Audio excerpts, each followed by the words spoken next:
Oi, Tudo bom? Boa tudo tarde a ótimo. todos. Tá travando aí um pouquinho. Ver se melhora essa conexão. Aí, agora sim. Tá me ouvindo bem? Tô. Que bom. Todo mundo ouvindo bem aí também? Tá. Quando eu ouço e quando você me ouve é porque tá tudo certo. Boa tarde a todos. Hoje, quase eu não chego no horário, porque tive que sair para cumprir uma missão que foi bem bacana, mas tá, um pouquinho mais para frente eu vou falar sobre isso. Vocês já estão acostumados a live. Essa é uma live que nós começamos, já tem acho que uns 15 dias aí, salvo engano, a primeira live foi dia 23, eu acho, que foi com a doutora Daniele Vanderlei. E de lá para cá, muita gente bacana teve por aqui. Tivemos Ana Marta, doutor Gadia, Lucelmo Lacerda, doutora Lasnik, ontem, doutora Adriana Matos. Já tivemos aqui, me lembrem aí quem mais, quanta gente boa teve Marie aqui. Cristine. Doutora Maria Cristina Lasnik. Enfim, muita gente boa. Hoje também com uma profissional de referência, que temos a sorte de ser daqui de Salvador, doutora Adriana Balaguer, né, que faz um trabalho bem importante aí, né, para todas as pessoas, mas destacado mesmo com os adolescentes, né? Tem uma clínica chamada Navegar, que tem lá em Vilas, não é isso, Adriana? Não, a Depois no unidade de Pituba? vilas ainda não começou. A gente Ah, achou melhor não? focar na Pituba por enquanto, Massa. porque é um trabalho desafiante que está começando.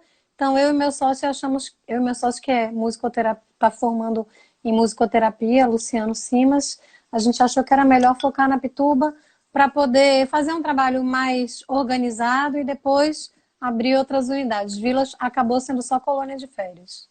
Ah, bacana. Eu falei de Vilas porque eu soube da colônia de férias que foi lá e as pessoas É, elogiaram foi muito. muito bom, foi maravilhoso. Pois é, mas deixa eu dar boa tarde a meu povo aqui. Estou vendo aqui, Luci já está aqui, reclamando que eu estou falando baixo. Vou falar mais alto, Luci, para você ouvir melhor. Minha esposa, Priscila Martinez, está aqui. Ó, estou vendo aqui Metiane Eves, estou vendo aqui Joana, psicopedagoga, dizendo aqui Leonardo Léo Bona. Aí, ó, Querida Joana.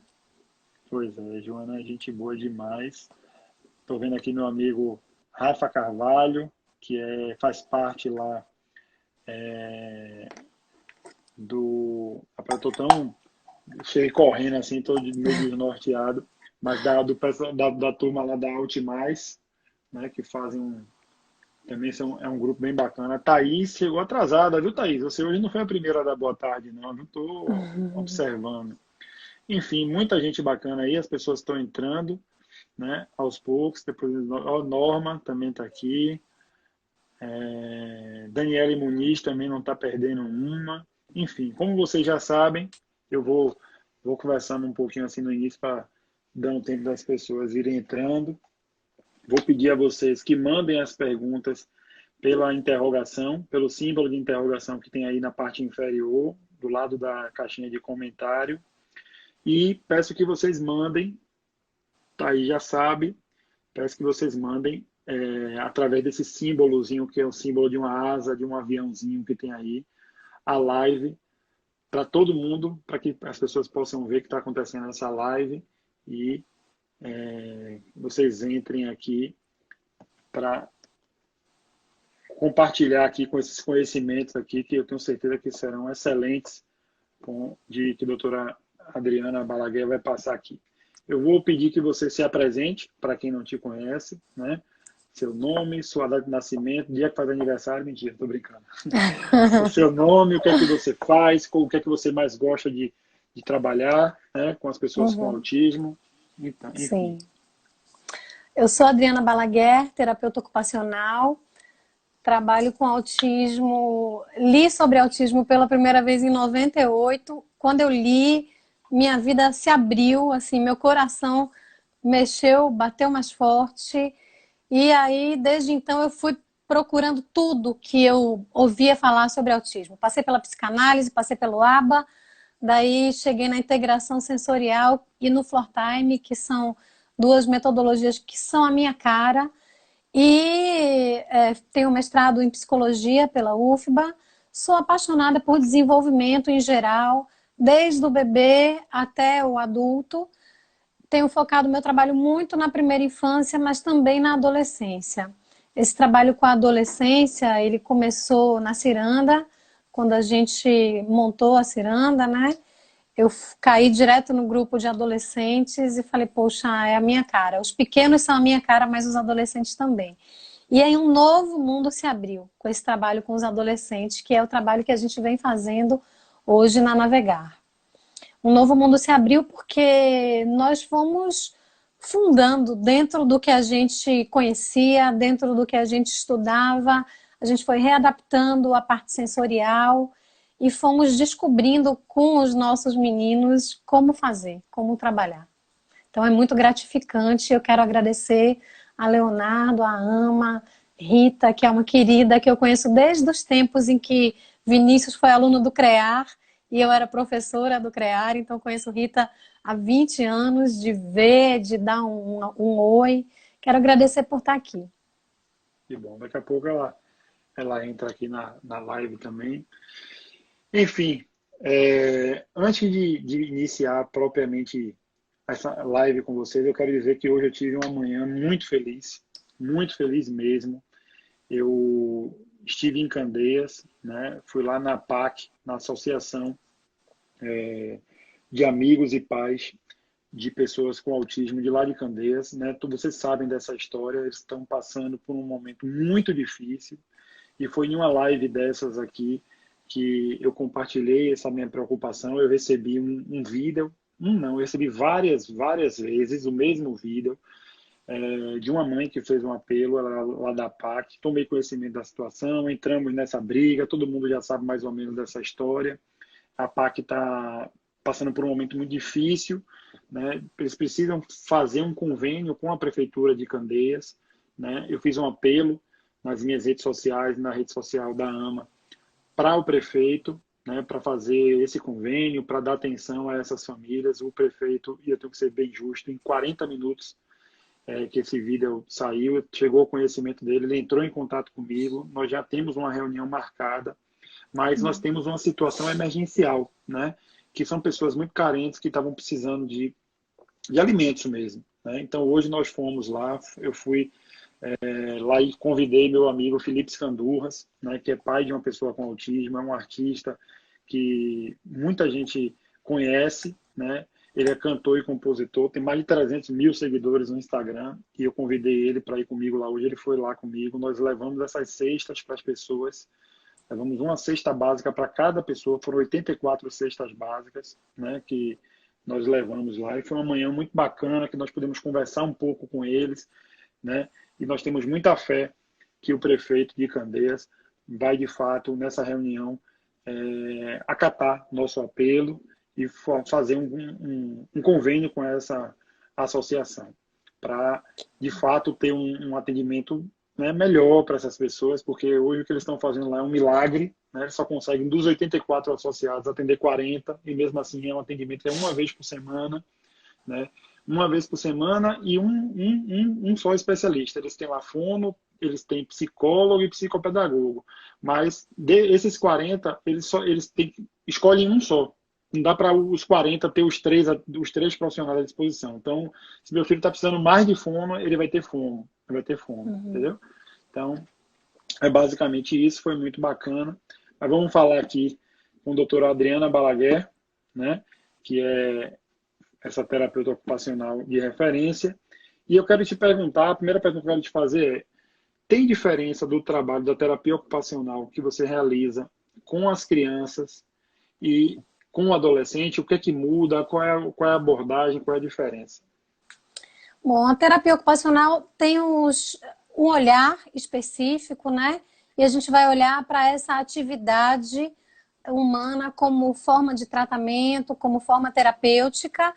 Na criança, naturalmente, a atividade primordial é o brincar, e é através do brincar que a gente vai fazer as nossas intervenções. Eu costumo dizer que qualquer brincadeira pode ter um olhar terapêutico, pode ser terapêutica, o que vai mudar são os seus objetivos com ela.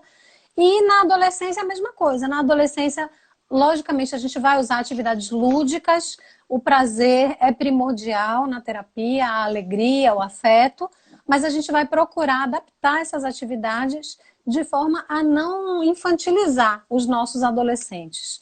Muitas vezes a gente acaba caindo no lugar comum de usar atividades muito infantis, achando que eles não estão compreendendo, principalmente com os não verbais. E isso é um erro, porque eles estão compreendendo sim. É lógico que a gente vai procurar adaptar a atividade à compreensão do sujeito, seja criança ou adolescente, mas a gente não pode esquecer de desafiar. Então, eu vou dar um exemplo bem simples, assim. Muitos adolescentes dentro do espectro ainda têm necessidade de atividades táteis. Na minha concepção, seria limitante demais a gente brincar de amoeba. Claro que a gente pode até oferecer a amoeba como um regulador num determinado momento, mas a atividade naquele momento, a atividade tátil adequada, é muito mais uma atividade de artes plásticas, de culinária, onde ele vai ter essa satisfação tátil que ele está buscando, mas ele também vai ter uma atividade produtiva, uma atividade funcional. Muito do que muda é a funcionalidade. A gente vai focar bastante nessa funcionalidade e também nessa perspectiva social dele. Numa perspectiva de pertencimento também. Entendi. Tem uma pergunta aqui que é uma pergunta bem... acho que é bem prática, é boa, que você já pode dizer aqui. Aqui, ó. Pronto. Uma pergunta que deve ser de alguma amiga sua para lhe ajudar já nessa... Queria que ela explicasse qual é a proposta da Navegar, qual é a faixa etária dos matriculados lá. Navegar é justamente posso chamar de clínica? Pode, sim. Uma clínica que faz esse trabalho, né? E aí a doutora Adriana já vai explicar sobre essa dúvida de Thelma. Lá na Navegar nós temos crianças a partir de 6 anos até 15, mas temos uma proposta de atender pessoas mais velhas também, até 20. Não pensamos em limitar essa idade, não. Mas a partir de 6 anos, lá na Navegar acontecem oficinas terapêuticas, onde a gente procura trabalhar a rotina dessas oficinas. São oficinas diversas, de artes plásticas, de fotografia, de robótica, informática, culinária. A Ciranda veio antes da Navegar, fazendo um trabalho semelhante, mas o trabalho da Ciranda não eram oficineiros, eram terapeutas que realizavam atividades semelhantes à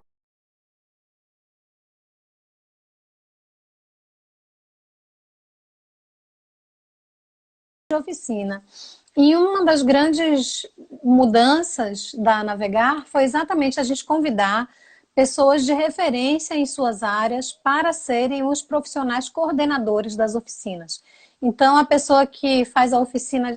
Tem 2 pessoas que fazem oficina de arte, que são artistas plásticas super conhecidas. A pessoa que faz oficina de culinária é uma pessoa que está no ramo da culinária e que é uma referência nisso, é uma chefe de cozinha. O fotógrafo tem livro de fotografia publicado. Então, com isso, a gente quer oferecer atividades diversas, onde os nossos meninos e meninas, os nossos adolescentes possam encontrar um lugar de pertencimento, de estar em um grupo onde todos procuram se entender e têm questões semelhantes, mas também de encontrar futuros profissionais, assim, perspectivas de um futuro profissional.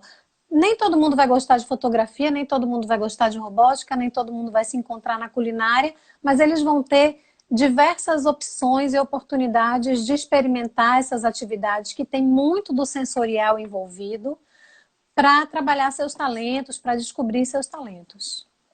Entendi. Então, é uma Eu proposta de queria, oficina terapêutica. pronto, quando você fala de oficina de culinária, eu queria que você dissesse na prática mesmo, como é a Uhum, rotina dos sim. adolescentes, das pessoas com autismo lá na Navegar, né? E como é que você desperta esse futuro profissional através do trabalho que é realizado lá, porque hoje eu acho que você está com o caminho do sucesso aqui em Salvador, porque tem pouquíssimos profissionais, clínicas, sinceramente eu nem conheço clínicas que trabalhem com esse público, né? E essa é uma preocupação bem significativa dos pais, porque Uhum, todas as crianças hoje que são pequenininhas, elas vão crescer, sim. né? Então, eu queria que você falasse na prática como que funciona, né? Para as pessoas que estão perguntando onde fica Navegar, no final da live a gente vai dizer todos os contatos, onde fica, tudo direitinho. Uhum. Bom, eles vão para lá de 2 a 3 vezes por semana, a maioria vai 3 vezes por semana. E eles vão ou manhã ou tarde, cada um escolhe o turno que melhor, que tem a ver com o seu momento. E nesse turno eles vão passar por salas de oficina terapêutica. É um turno que compreende 4 transições de oficina terapêutica. Então, eles vão chegar, vão se encontrar com seu grupo. Lá na Navegar nós temos monitores que são estudantes de psicologia, de fono. Infelizmente não tem de TO, porque o curso de TO está temporariamente fechado, mas são todos estudantes ou de pedagogia, estudantes preparados para estar ali, que fazem parte do nosso grupo de estudo também. E é mais ou menos um monitor para cada criança ou para cada 2 crianças. Então, eles vão para as salas das oficinas, vamos dizer, vão para a sala de fotografia, passam 45 minutos realizando aquela atividade, que não é necessariamente uma atividade só de fotografia. Pode ser aprender a fotografar, mas também aprender a se ver numa fotografia, brincar de jogo da memória com a sua foto e com a foto dos colegas, o professor de fotografia construiu máquinas de foto artesanais para trabalhar exatamente o sistema visual, a parte sensorial, onde ele pega uma caixa, bota um papel colorido e a criança tem que olhar através daquele papel para focar esse sistema visual. Depois eles vão passar para outra oficina terapêutica, que pode ser a oficina de corpo, de slackline, e vão trabalhar isso sempre pensando nos objetivos terapêuticos, mas também pensando em encontrar o seu prazer naquilo ali. É isso que eu ia te perguntar. O objetivo lá na Navegar é terapia de, entre aspas, vamos chamar assim, de reabilitação, ou a atividade da vida diária é o foco maior? Essa pessoa que está lá, esse adolescente que está lá, ele faz uma outra atividade no contraturno, né, nas clínicas Uhum, convencionais de terapia, ou não, sim. não precisa, basta a Navegar, como é que funciona?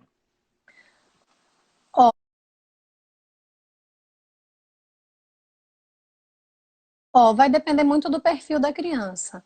Muitas crianças fazem atividades terapêuticas no contraturno e isso é ideal para muitos, porque ainda tem muitas questões a serem trabalhadas na parte de reabilitação. Nosso foco não é uma reabilitação, porque a reabilitação, muitas vezes, o ideal é que ela seja feita individualmente. E nós trabalhamos com pequenos grupos porque a gente quer trabalhar esse social e esse pertencimento. São grupos de, no máximo, 5 crianças. A maioria dos nossos Dividido por grupos tem faixa etária? 4, divididos por faixa etária e por perfil sensorial também, Sim. mas muito por faixa etária.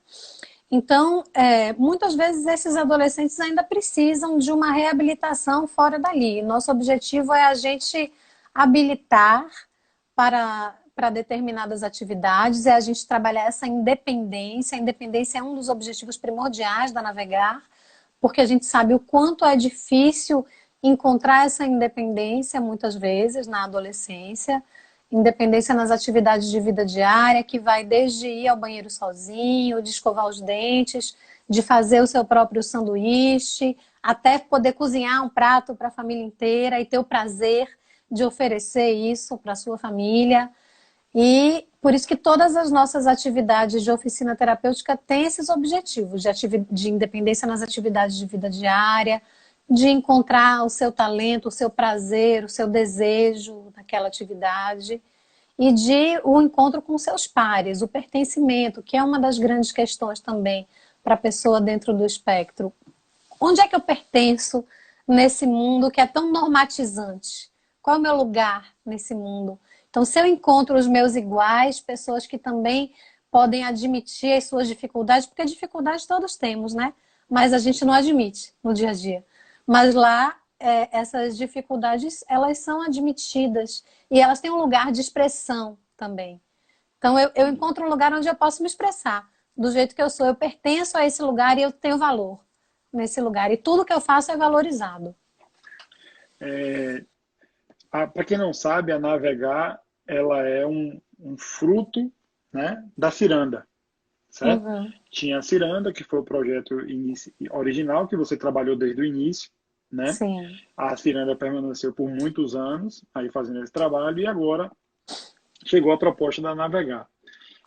Eu me lembro que na Ciranda tinha diversas propostas de atividade da vida diária, culinária, tudo isso, mas tinha uma proposta que eu achava muito bacana, que gerava muita independência, que eu não sei se vocês fazem, eu acredito até que faça, mas eu queria que você dissesse e explicasse como é que funciona e qual a importância disso, que é, por exemplo, Vinícius, quando eu estava lá na Ciranda, né, na época da Ciranda, ele saía, né, com os coleguinhas deles em grupo, e eles Sim. iam na vendinha ali com o dinheiro para comprar, para ver troco, para ver tudo isso, né? Uhum. Isso ainda Sim. é uma abordagem. Vocês fazem também isso? Qual a importância disso?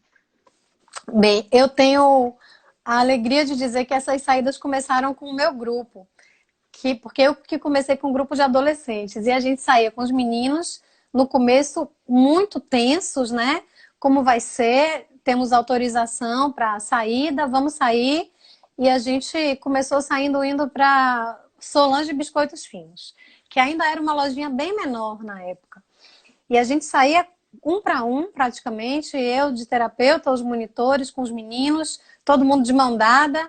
Em alguns momentos botava todo mundo no meu carro e a gente ia na padaria, eu dava meu cartão de crédito e ensinava a senha para eles botarem na máquina, era muito legal.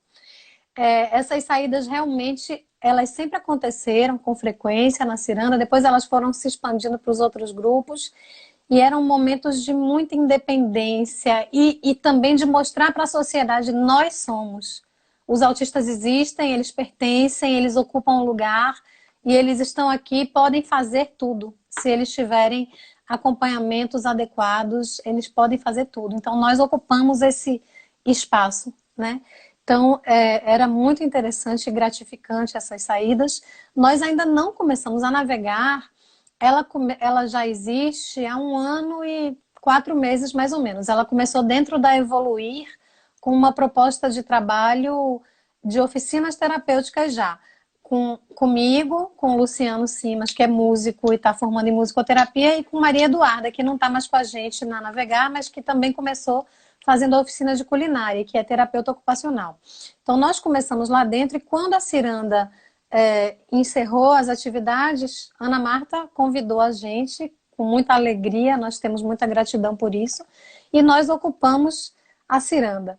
Então, a gente está nesse espaço da Ciranda, a Nova Navegar existe há 3 meses, ainda não deu tempo da gente fazer essas saídas, a gente ainda está se organizando enquanto grupo, reorganizando atividades, mas temos pretensão sim de realizar essas saídas. Começou bem na época desse negócio, né? Esse tal de coronavírus aí. Exatamente. Mas, enfim, falando no coronavírus, né?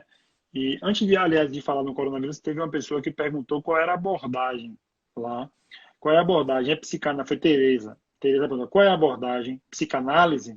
Aí eu queria que você explicasse qual é a abordagem para o pessoal. Não, nós temos uma abordagem múltipla, onde a gente usa integração sensorial, mas não é um trabalho de integração sensorial, é um trabalho que tem como base a integração sensorial, tem como base também a minha experiência, uma experiência que eu tive em Recife, no Centro de Patrícia, que usa o DIR também. Floor Time, então a gente usa muito desse DIR Floor Time, muito desse affect, muito dessa troca.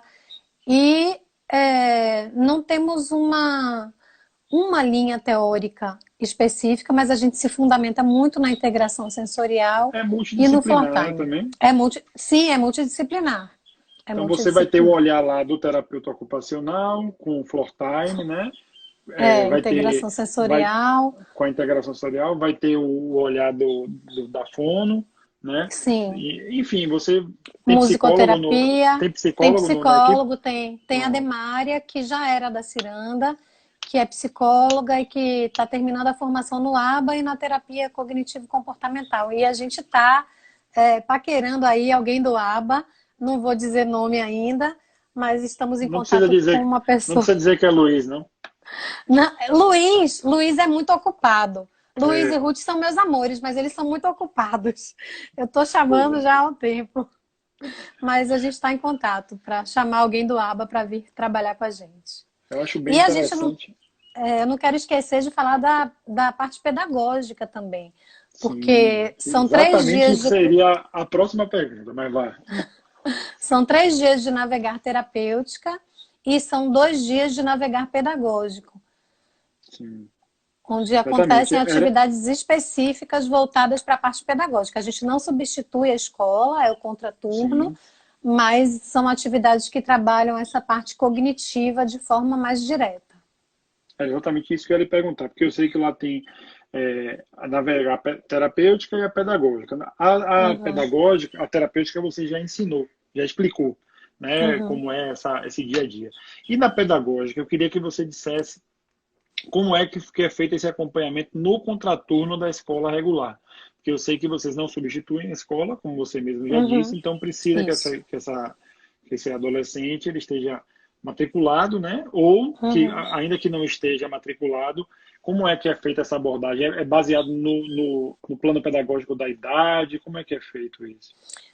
Não, é baseado no momento pedagógico, no momento de conhecimento em que a criança se encontra, mas é utilizado o método das boquinhas também, um método que usa uma abordagem também comportamental, mas que mistura com sensorial e que tem ajudado muito no desenvolvimento das crianças.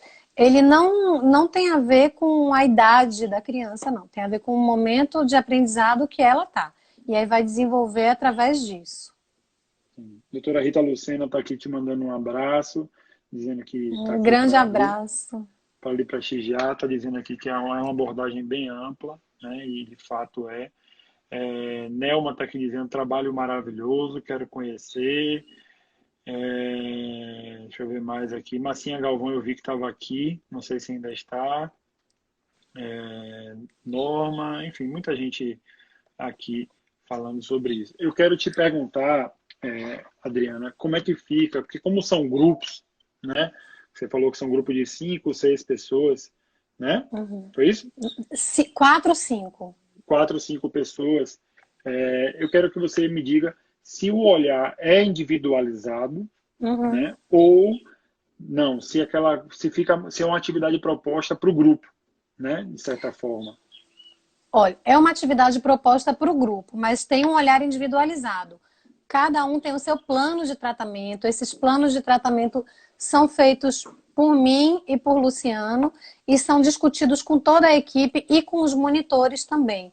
Então, todos os profissionais que coordenam as oficinas têm acesso ao perfil de cada criança, à história de cada criança, e eles fazem parte da construção desse plano terapêutico e eles realizam anotações também sobre como o desenvolvimento de cada criança. Cada criança tem um caderninho que fica com os profissionais das oficinas. Esse caderninho não é passado para os pais, fica para as anotações deles. Nós lemos essas anotações e discutimos os planos terapêuticos. E aí, ao final de cada semestre, os pais recebem um relatório individual de cada criança, falando de como foi o desenvolvimento, como é que está o perfil dessa criança.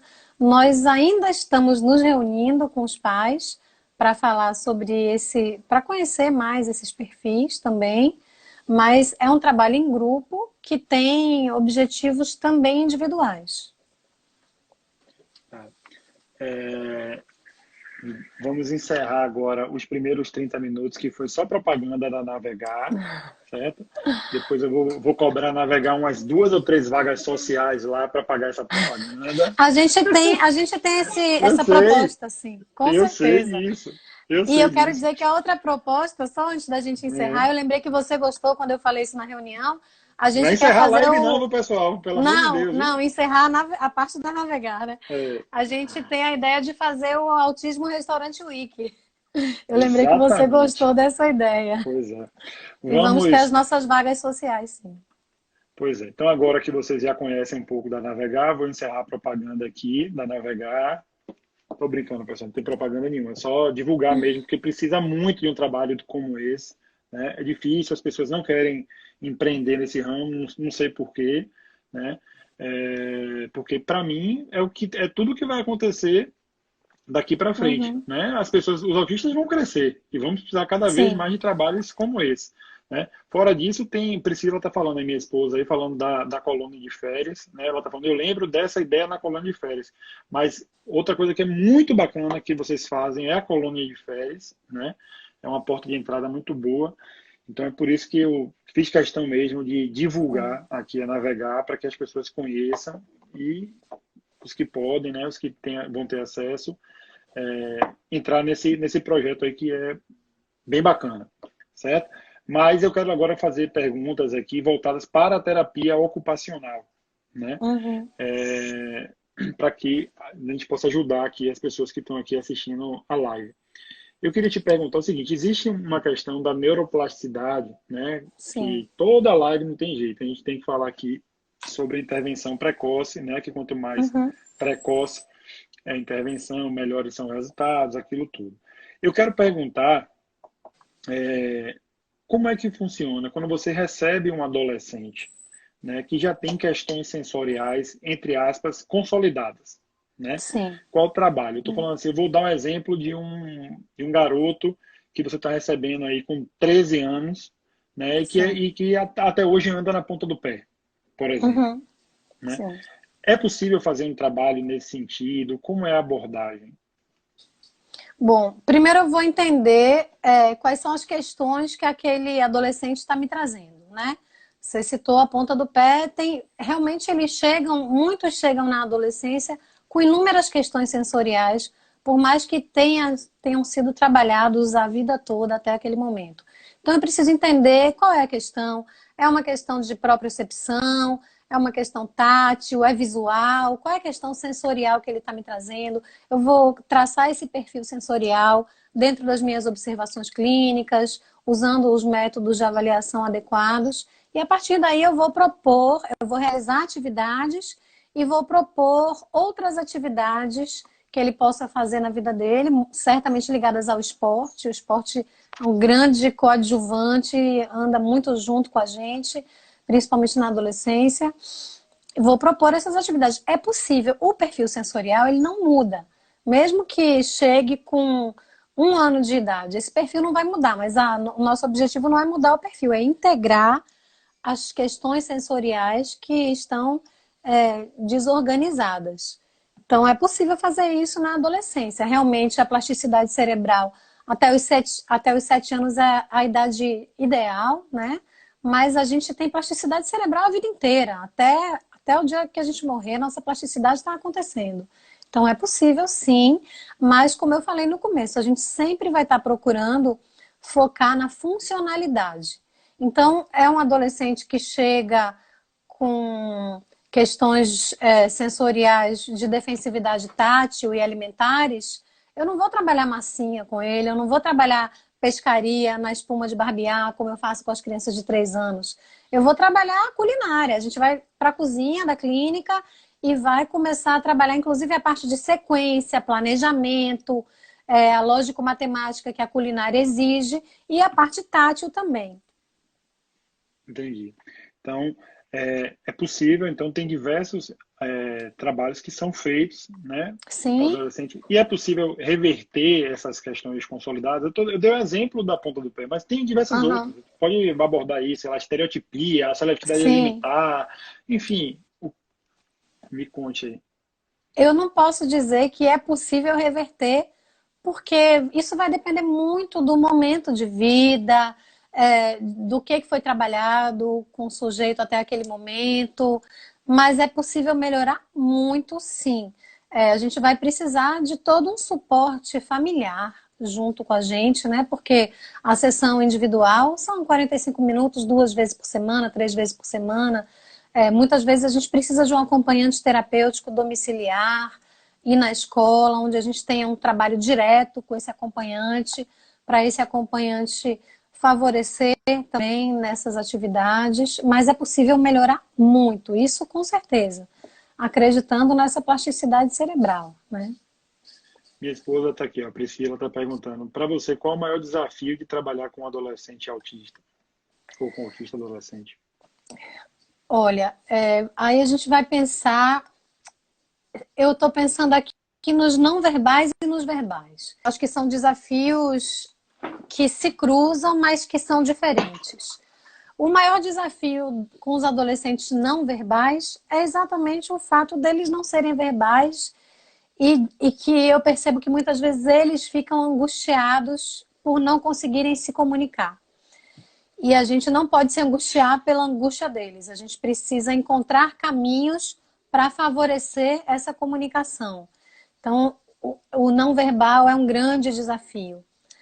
E o desafio principal com os autistas verbais adolescentes, que eu percebo na prática clínica, é a parte da organização social, do pertencimento dele social. Como inserir esse adolescente num grupo onde todos os adolescentes procuram ser iguais, ter características iguais, fazer parte de uma tribo.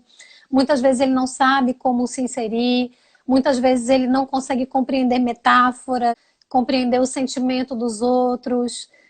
Tem adolescentes dentro do espectro, os verbais, muito puros.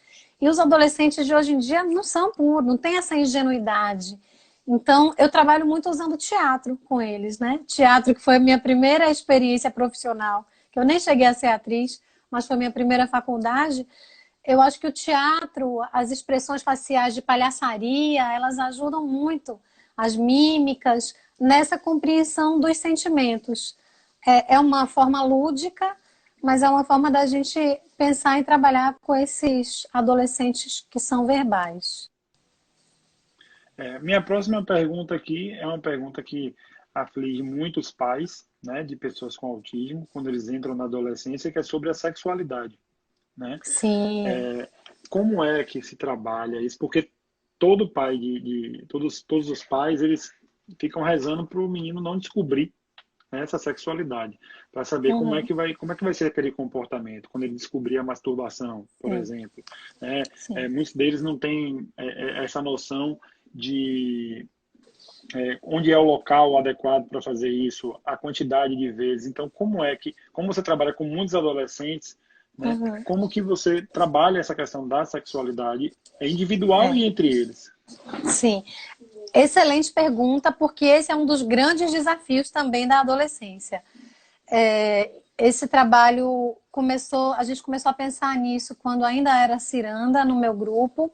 No meu grupo era um grupo de adolescentes entre 12 e 15 anos, e um deles, que era um autista bem clássico, ele já sabia se masturbar tranquilamente, ele sabia que ele tinha que ir para o banheiro ou para a rede e sabia o que fazer.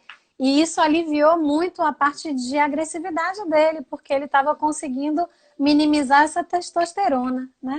Então, ele foi um grande aprendizado para a gente, porque a gente entendeu que os pais precisam entrar junto com os terapeutas nesse momento para ensinar, olha, o lugar é seu quarto, o lugar é o banheiro. Primeiro, demarcar esse lugar e demarcar de forma séria, porque ele tem que entender que só pode ser feito em casa, num lugar seguro, né? É importantíssimo isso. A outra coisa é usar a história social. eu comecei a pesquisar sobre história social na época e orientar que os pais fizessem a sua própria história social, cada um com seu filho, contando como é que se faz, o passo a passo, o lugar ideal que é feito. Eu gosto muito do recurso da história social para trabalhar a masturbação. E o pai que tem que ensinar, o pai ou a mãe, né? Não tem jeito. É diferente a apresentação, o início da sexualidade nos meninos e nas meninas?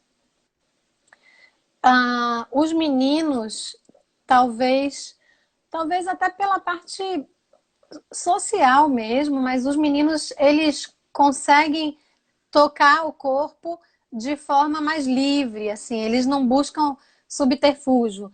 E as meninas começam numa coisa de... É até como aparece na infância, na primeira infância. As meninas começam apertando a perna ou procurando se esfregar em algum lugar, mas as expressões das meninas, elas são mais discretas do que a dos meninos. É interessante isso. E você percebe, Adriana, muito preconceito na família das meninas e dos meninos. É diferente a abordagem. É tipo assim, o pai ou a mãe, enfim, do menino, né, que é autista, que começa a se masturbar, por exemplo. Ele aceita isso melhor do que com a menina é mais reprimida nisso? Não percebi isso ainda não. O que eu percebo é Não. muita preocupação. É uma preocupação muito natural. Mas a preocupação de todos, né? Não tem a ver ainda com essa questão de menino e menina, não. Ainda não percebi. Então, o caminho, na verdade, pelo que você está dizendo, se bem eu entendi, é que quando iniciar esse processo, não é para deixar fingir que não existe isso, Com né? certeza, de forma alguma. É você orientar, levar para o banheiro, Isso, ensinar na prática mesmo isso. a ele fazer essa masturbação. E procurar naturalizar também, né? Porque é um processo natural, eles estão na puberdade. A adolescência é um processo cultural, a puberdade é um processo fisiológico. Muitos podem não perceber que estão na adolescência por ser um processo cultural e por muitos ainda não compreenderem a sutileza da sociedade. Mas a puberdade é inata, ela vai acontecer. E os hormônios vão chegar e vão trazer uma ebulição e muitas vezes eles não conseguem compreender o que é isso que eu estou sentindo, que agonia é essa que eu estou sentindo com o meu corpo. É preciso explicar sobre os sentimentos para eles e naturalizar esses sentimentos. Você está sentindo vontade de tocar no seu corpo, é prazer, isso é fato. Então, vamos encontrar um lugar para isso. Vamos encontrar. Você vai para o seu quarto, você vai para o seu banheiro, faz assim. É importante. Explicar que ninguém pode tocar, né? Perfeito, Só ele mesmo, é. porque assim, por exemplo, Isso. meu filho tem 15 anos. E eu já falei isso algumas vezes e sempre que eu posso eu falo Sim, sobre isso e incentivo as pessoas a fazerem, porque eu faço inspeções físicas no meu filho. Eu sim. sempre olho o pênis, eu sempre olho o ânus, e mais do que isso, eu observo o comportamento do meu filho, não só de Vinícius, que tem 15 anos, né, Sim. mas de Bento, né, que tem 3 anos de idade. Uhum. Né? Eu observo o comportamento porque as crianças, elas falam muito através Uhum. dos desenhos, através dos comportamentos, então isso é muito importante. Né? Nossos filhos estão suscetíveis a essas situações, infelizmente, como qualquer outra pessoa. Sim, sim. O meu filho que é não verbal, que não fala, apesar dele fazer as terapias com pessoas que eu confio demais, né? Confio muito, que acho que é o primeiro ponto. E eu confio tanto nessas pessoas que eu digo para elas que eu faço isso, né? Uhum. Porque é importante fazer esse tipo de inspeção e Sim. verificar o comportamento, porque o abuso sexual existe, né? Uhum. Existe com os típicos e com os autistas. Então, quando Isso. você passa esse tipo de informação, mostra o local adequado qual é, faz tudo isso, explica para ele que ninguém pode tocar nele, né? Uhum. Que até o pai e a mãe, né, só Sim. tocam nele para fazer a higienização ou para ajudar, mas que não Uhum. é para manipular, nada disso. Quando se acontecer isso com ele, que a gente espera que não aconteça com o filho de ninguém que está aqui, nem Claro. de ninguém, certo? Sim, Ele vai sim. ter uma reação, ainda que ele não fale, que vai lhe mostrar isso muito mais rápido, né? É. Então eu quero passar para outro assunto com você, para você já aqui, já falamos um pouquinho sobre a questão da sexualidade, que é bem importante, né? Eu queria perguntar sobre, eu sei que seletividade alimentar é Sim, um ponto que está muito mais afeto à questão das fonos, né? Mas tem também uma participação muito grande da terapeuta muito, ocupacional, né? Porque é sim. uma questão sensorial. O que é que a Uhum. gente pode fazer? Como é que a gente deve conduzir essa dificuldade? Perfeito. Adoro falar sobre seletividade alimentar. É, a seletividade alimentar, ela não é um aspecto só, né? Ela pode ter a questão da inflexibilidade cognitiva, muitas vezes. A criança só quer comer comida amarela. Depois passa a só querer comer comida verde, só comer comida branca. Mas ela tem questões sensoriais bem importantes. E não é só, tem a parte tátil, que é uma questão sensorial super importante para a seletividade alimentar, mas tem também a propriocepção. Para me alimentar, eu preciso entender o quanto de força eu vou usar para mastigar um alimento. Se eu não percebo bem meu corpo, que tem a ver com propriocepção, se eu não localizo bem esse corpo, se eu não sinto o meu corpo, se eu não sei usar a minha força de forma adequada, eu não vou saber a quantidade de força que eu tenho que usar para mastigar um alimento. E outra coisa são os aspectos táteis também. Se eu tenho defensividade tátil e não suporto tocar em determinada textura, eu também não vou conseguir comer aquele alimento que tem aquela textura que eu não suporto tocar. Isso não é regra, mas é muito, acontece muito, né? Então a gente Tem precisa uma, trabalhar a parte proprioceptiva, a parte tátil e a parte da flexibilidade cognitiva também. tem uma pergunta aqui, uma pergunta não, uma observação de, de Maria Rodrigues, que eu queria que você, de alguma forma mesmo, eu sei que é difícil, né, sem uma avaliação, sem ver, mas tentasse dar Uhum. alguma dica mais Sim. assim aberta, porque ela botou assim, meu filho só come batida no liquidificador, né? E aí fica bem claro que é uma questão sensorial, provavelmente, É. pode ser também uma falta de força. Estou vendo aqui a doutora Roberta, que está com esse Instagram aí, Terapia da Criança, que foi uma Ah, das pessoas que veio aqui muito fazer querida. a live com a gente. Enfim, dá uma dica aí para Maria. Bom, é isso. A gente precisaria avaliar. Eu queria saber quantos anos ele tem também. Mas, em geral, uma criança que só come comida batida no liquidificador. Talvez ele tenha um problema em perceber a força necessária para mastigar o alimento. E aí a gente tem que avaliar a parte tátil. Pode ser que ele tenha defensividade tátil. E ele pode ter um problema de discriminação intraoral. Pode ser que ele não suporte experimentar pedaços, grãos, etc. E por isso ele só come comida batida. O ideal seria começar sempre de forma gradativa. A integração sensorial ela é gradativa, Ele tem ela 10 nunca anos. vai trabalhar forçando. Seria bom. A gente pode até conversar. Ela pode me mandar uma mensagem. Depois você pode dar o meu celular para ela, que a gente pode Bacana. conversar um pouquinho. Pronto. Porque a gente tem que avaliar mesmo. Tá. Doutora Rita botou assim, é possível que existam distorções também no processamento gustativo, né? Sim. Estou vendo aqui Milena Barreto, uma querida amiga nossa, que é a mestre de cerimônia aí de todos esses eventos que acontecem aí na prefeitura, no estado. É uma jornalista também muito competente, está aqui parabenizando pela live. Roberta Lima, estou vendo aqui Renata Brandão, que é fono, falando aqui, o sensorial é essencial Ah, no trabalho da seletividade. a gente trabalha muito É, juntas. muita gente botando aqui, grava, pelo amor de Deus, Léo, estou trabalhando, quero ver depois. Gente, as lives ficam 24 horas salvas no Instagram.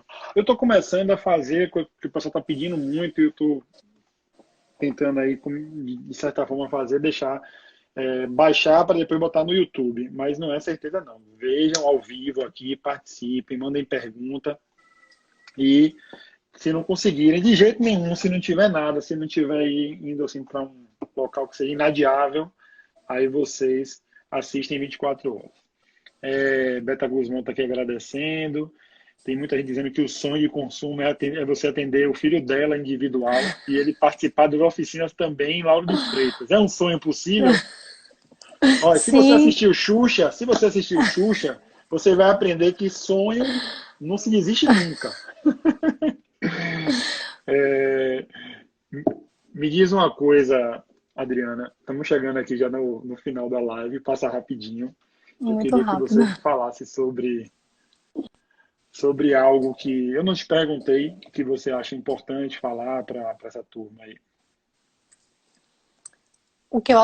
Uma mensagem? Deixar uma mensagem, você fala? Não, se você algum assunto que eu não abordei, alguma pergunta que eu não fiz e que você Ah, acha importante ah, abordar. eu acho importante que a gente talvez isso pareça óbvio, né? Mas eu acho importante que a gente fale sobre a subjetividade das pessoas, né? Sobre a subjetividade dos autistas também. Que a gente possa considerar menos esse corpo como máquina e mais esse sujeito como um todo. Um sujeito de desejos, um sujeito de linguagem, mesmo que essa linguagem seja não verbal, um jeito de muitas emoções, de emoções que às vezes para a gente parecem disruptivas, parecem a gente tem dificuldade muitas vezes de compreender, mas porque a lógica é outra. Então a gente precisa autistizar um pouquinho essa sociedade, né? A gente precisa mudar o nosso olhar, mudar a nossa compreensão, entender que 2 e 2 nem sempre são 5, ou nem sempre são 4, são 5, são 10. E essa diversidade, essa multiplicidade, a subjetividade é fundamental.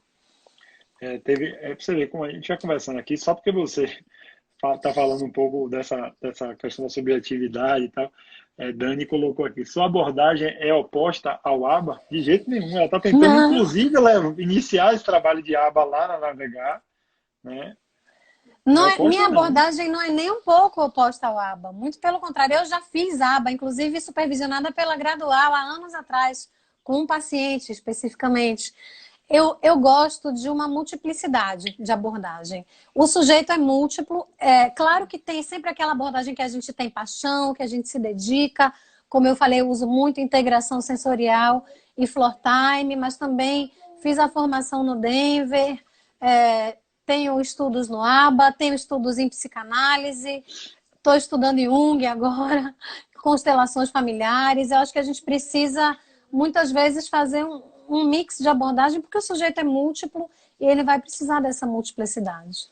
Pois é, não existe terapia única para resolver tudo, né? Uhum. Cada, E em cada, cada, cada momento a gente precisa de uma abordagem diferente também, né? pois é. Priscila está botando aqui, os autistas não verbais que aprenderam a se comunicar pela escrita nos ensinam muito sobre que existe um sujeito ali, que é bem isso que você Isso. está falando. Muitas pessoas falando aqui da multiplicidade ou da interdisciplinaridade, que é justamente essa necessidade cada vez maior de trazer várias frentes, né, para trabalhar com a pessoa com autismo, né, a gente precisa ter uma equipe que seja multidisciplinar e integrada. Não adianta também ter o Uhum. melhor fono do mundo, a melhor terapeuta ocupacional do mundo, o melhor aplicador de e tá cada um num canto, sem se comunicar, sem falar, porque essa equipe precisa estar ali, ó, alinhadíssima, né? Então é muito importante que esses profissionais se comuniquem, troquem ali informações para que todos puxem para o mesmo lado, porque senão a pessoa com autismo fica no meio, cada um puxando Uhum. para um canto, né? Eu Sim. quero agradecer muito a você aqui. Vou só botar uma pergunta aqui para você falar um pouco dessa abordagem aqui da Navegar, que uma pessoa pergunta aqui, cadê? Bom, não estou achando aqui a pergunta dela, não. Ah, aqui. Que trabalho maravilhoso. Aceita plano de saúde ou só particular? Fala um pouquinho sobre isso aí, porque é importante. Olha, temos o desejo de aceitar plano de saúde. Eu e o Luciano estamos pensando em como fazer isso. Nem sempre é fácil conseguir esse acordo com os planos de saúde, nem sempre é fácil conseguir fazer esse cadastro. Temos esse desejo, por enquanto só particular, mas como eu falei, a gente está começando, né? Tem 3 meses de implantação, de nova implantação. A gente começou há 1 ano e 3 meses atrás, mas Está começando agora a navegar, mas você está nessa estrada aí já tem um tempinho há já, viu? 20 anos. Continua nova, não entrega a idade, não, continua nova, mas Abafa o caso. Beleza, então. Adriana, brigadão aí, Foi um né, prazer estar aqui. pela live. Foi ótima, tirou muitas dúvidas, inclusive Que bom. essas questões com os adolescentes. Eu acho que quem tem filho adolescente aqui ficou bem satisfeito. Amanhã vamos ter também uma live com uma terapeuta ocupacional, que é a Ana Marta, porque a primeira live dela não deu certo, ficou caindo toda hora. Amanhã vamos voltar com a Ana Marta novamente para ela poder falar um Maravilhosa. pouco Não mais. percam, maravilhosa. Pois é, essas duas formam uma dupla muito bacana. E a Ana Marta tem mais trabalho mais com os pequenininhos, então vai dar bem certo. Amanhã vai ser na página Real Autismo. Essa live fica gravada aqui por mais 24 horas. A navegar, para quem não sabe, fica exatamente no mesmo local onde ficava a ciranda, né? Assim, hoje fica a navegar na mesma casa, ali na Pituba, próximo à Fundação Baiana de Cardiologia, Isso. ao Martim Pescador. É em frente ao Enfim, Martim Pescador. É. exatamente. Bem fácil. E vamos lá. Obrigadão, viu, Adriana? Obrigada a Pessoal, você, estou à disposição. Obrigada a todos. valeu. Pessoal, amanhã, no mesmo horário, 15 horas, lá na página Real Autismo, vamos ter Ana Marta. E conto com todos vocês aqui. Um abração, um beijo ao pessoal da PAC. Foi ótimo conhecer vocês hoje. E vamos seguindo, que muita coisa vem por aí.